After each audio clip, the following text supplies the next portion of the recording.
ऐसे ही चारा घोटाले के खुलासे की बात लालू यादव किया करता था, लेकिन 5-5 मामले में सजा याफ्ता अपराधी बना लालू यादव।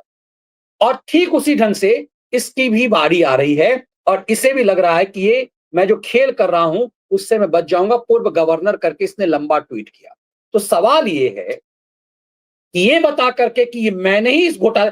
डर लगा जब सत्यपाल मलिक को, जब सत्यपाल मलिक को ये पता चला कि उसके राज्यपाल रहते हुए वो बेईमानी और धूर्तता का खेल खेल रहा था और उसी की वजह से उसको वहां से हटाया गया। अब ये पूरी चीजें खुलकर आ गई कि सत्यपाल मलिक वहां बेईमानी कर रहे थे, तो सत्यपाल को लगा कि हम ही यदि खुद ही बोल देंगे, चोर चोर चिल्लाना शुरू करेंगे। कई बार पॉकेट मार जो है, पॉकेट मारने में फंसने लगता है तो वही चोर चोर चिल्लाना शुरू कर देता है। ठीक यही काम लालू यादव ने किया, जैसे मैंने बताया कि लालू यादव ने ही खुद हमेशा ही बताया कि चारा घोटाला का खुलासा हम नहीं किया, लेकिन जब जांच हुई, उस सरकार के दौरान जांच हुई, जिस सरकार को के लिए किंग मेकर खुद को लालू यादव कहा करते थे, वो देवेगौड़ा की सरकार, वो इंद्र कुमार गुजराल की सरकार, उसी समय लालू यादव के खिलाफ चार्जेस फ्रेम हो गए।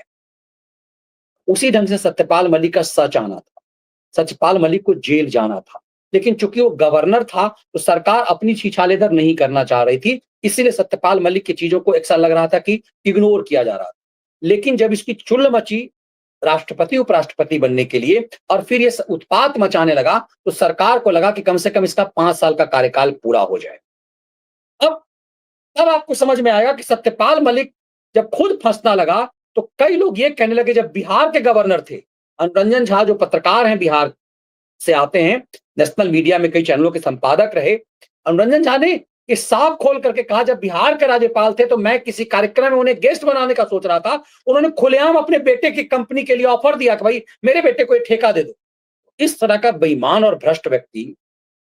जब चोरी में फंसने लगा, उसने चोर चोर चिल्लाना शुरू किया, फिर चोरों की चंडाल चौकड़ी में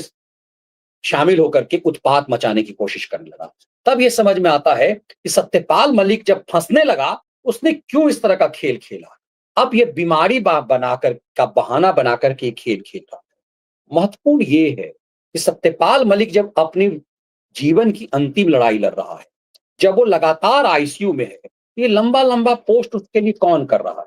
क्या षड्यंत्र ये है, ये साबित किया जाए कि सत्यपाल मलिक मौत से पहले झूठ नहीं बोल रहा है?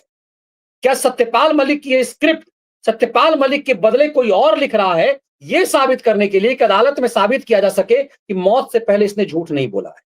ये खतरनाक खेल है। मुझे लगता है कि इसकी पूरी जांच होनी चाहिए कि जब आईसीयू में लेटा हुआ है सत्यपाल मलिक, जब वो बोलने की स्थिति में नहीं है, जब ऐसी बदहाली है, उसके जगह पे ये स्क्रिप्ट कौन लिख रहा है?